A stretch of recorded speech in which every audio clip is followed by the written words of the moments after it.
Hello class and Dr. Gray. Today I want to talk about animal testing as my informative speech. I feel that animal testing is a bad thing and should not be used, especially in most cases where people feel that if they use animals it would be an easier thing to do than to use humans because of the effect. In one case, automatically off the bat, that shows that animal testing is not a good thing was the case where they use diethylene glycol as a pain pill tester. The negative effect of diethylene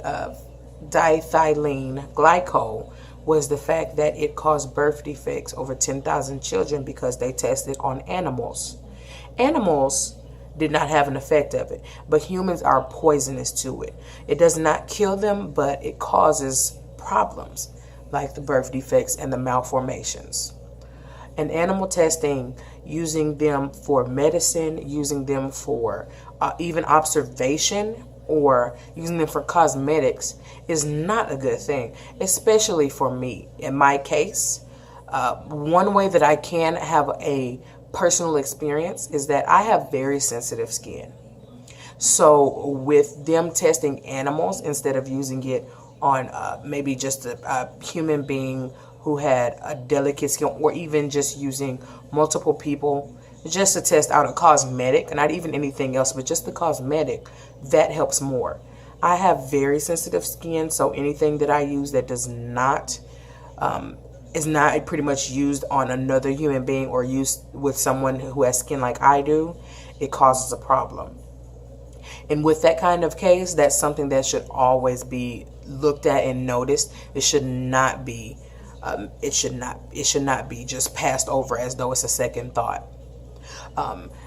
Animal testing, the first time it started was in 1229 to 200 AD.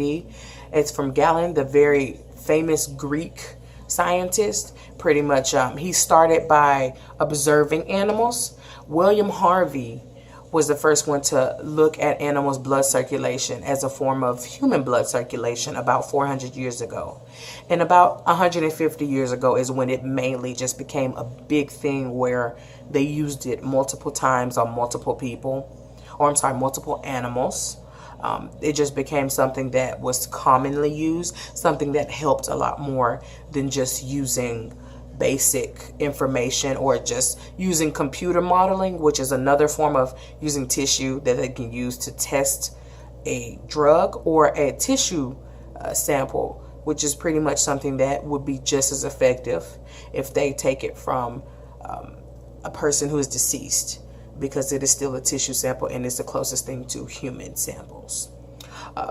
In most cases, animal testing only shows the result of the animal tested to it. It doesn't show the result of how it affects humans. So that is always a big thing to notice and to try to take into effect. Even though computer modeling was not as good in 2012, it's 2017. With the upgrades to computers, there has to be a better way to use it than animal testing on that.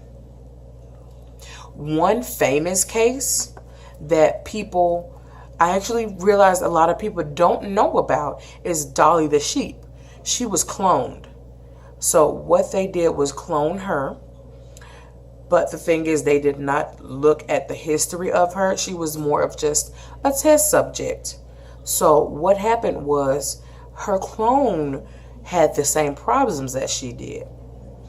But they didn't catch it until later on. So when they tried to do it with humans, whatever negative effect that was in their body, it would kill them off a lot faster than it killed her. So with them, the thing is, they did not think about the negative effects that it would have on the sheep that it had on the human, or that it would have on the human that they had on the sheep. So that caused a worldwide problem. It was just a horrible effect from that one. Well, it was not really worldwide. It was more of just a mass. But she had to be euthanized at age 6. The clone of Dolly had to be euthanized at the age of 6, when most sheep can live up to 11 to 12 years.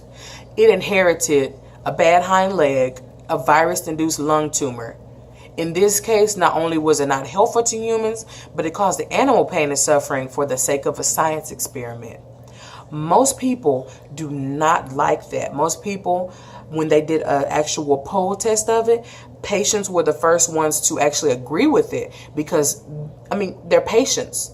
In that situation, they feel, I'm a patient, animals can help me quickly, it would be a wonderful effect for me.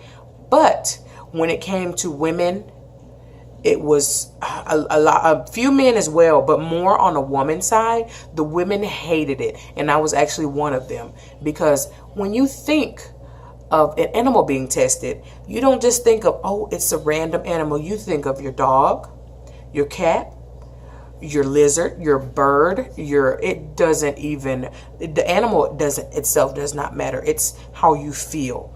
If you have a pet that you love, no matter what it is, it does not have to be a standard cat or dog. It can be any pet that you've ever had or that you have now that you love.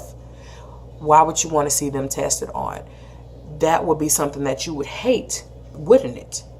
So I hope that I have informed someone, if anyone, at least one person, of the negative effects of animal testing.